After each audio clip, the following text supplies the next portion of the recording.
let's talk about something that sits deep inside almost all of us, something we rarely even admit to ourselves, this powerful, unconscious fear we have of our own feelings. Okay, so let's just start with the single most important idea, the one thing that everything else we're going to talk about today rests on.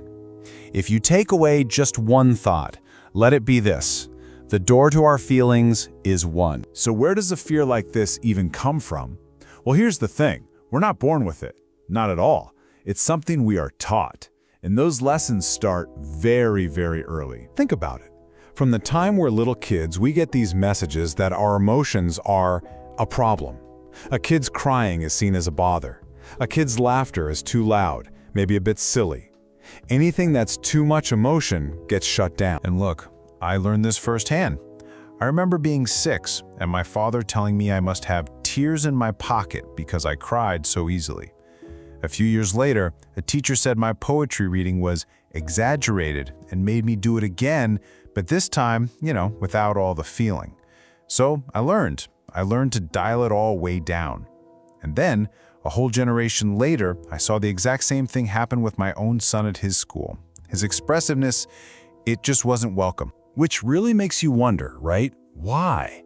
Why does seeing our feelings make other people so uncomfortable? Why is it such a disruption to them? And the answer? Well, it's incredibly revealing. It's because when I express my feelings, I run the risk of waking up the very same feelings that they have worked so hard to lock away. My honesty is a threat to their silence. And this brings us right back to that key idea, doesn't it? The whole mechanism that runs our emotional lives. Let's really look at how this one door actually works. The logic is actually pretty simple, but it's brutal. If you want to feel true, genuine joy, you have to open that door. But here's the catch. When you open it, everything comes out. Not just the good stuff, the pain comes out too, especially all that old, unprocessed sadness from childhood. So faced with that, what do most of us do? We keep the door bolted shut. Now, whenever I talk about this, people often push back. They say, but I remember everything from my childhood. And, it sounds logical, but it actually proves the point. It reveals the exact fear we're talking about. Just think about that paradox for a moment. You can't possibly know what you've forgotten. It's impossible. The act of forgetting erases the memory of having the memory in the first place. So saying with total certainty, "Oh, I remember it all," is really a form of denial. It's a defense against what might be hiding in those blank spots. All right, let's zoom out now. Because this deeply personal fear, it doesn't just stay inside us, it scales up. Our collective fear of feeling has literally built the world we live in. Because we're also starved for real emotion. We look for it in these safe, controlled environments. We can cry our eyes out at a sad movie because, hey, that pain isn't ours, right? It belongs to a fictional character. We fantasize about some great love that will finally give us the permission we need to feel to make up for the love we didn't get as kids. And the consequences of this are just staggering. This isn't just about feeling a little sad. There's a direct line from unloved childhoods to the biggest horrors in our world. Think about it. If kids were truly loved, not just fed and clothed, but loved, we wouldn't have wars. Why? Because people who feel whole and at peace don't feel the need to create conflict. And that destructive impulse, at its very core, it's just an unconscious replay of the past. That need to exploit someone, to feel powerful by making them powerless, it's a tragic, misdirected attempt to finally get some power back from the parents who made us feel that way in the first place. And the scariest part? We don't even know we're doing it. So this deep-seated fear, it creates a massive split right down the middle of us. It sets up this constant internal battle between two core parts of who we are. We can frame it as a conflict between the mind and the soul. The mind, it's like a bustling city. It's always on, always working, analyzing, censoring. Its main job a lot of the time is to think so hard that we don't have time to feel. But the soul, The soul is like being in nature. It doesn't analyze, it feels, it connects, it nurtures.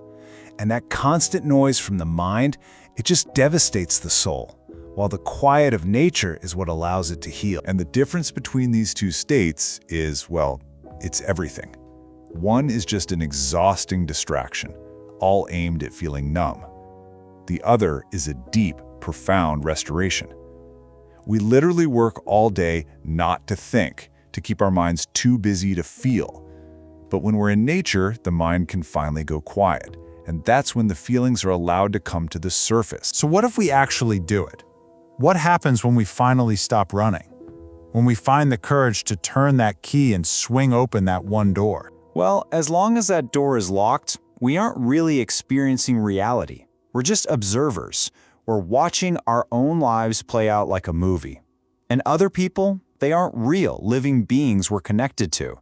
They're just characters on a screen. But the moment those feelings come through, that movie screen shatters, and this incredible chain reaction of real sight begins. If I can finally see myself, my own history, my own pain, then I can also start to see my parents for who they actually were. If I can feel my own pain, I can't help but start to feel the pain of other people. If I can connect to my own soul, I can suddenly feel the suffering of another living being, like an animal. Just think about how that works in the real world.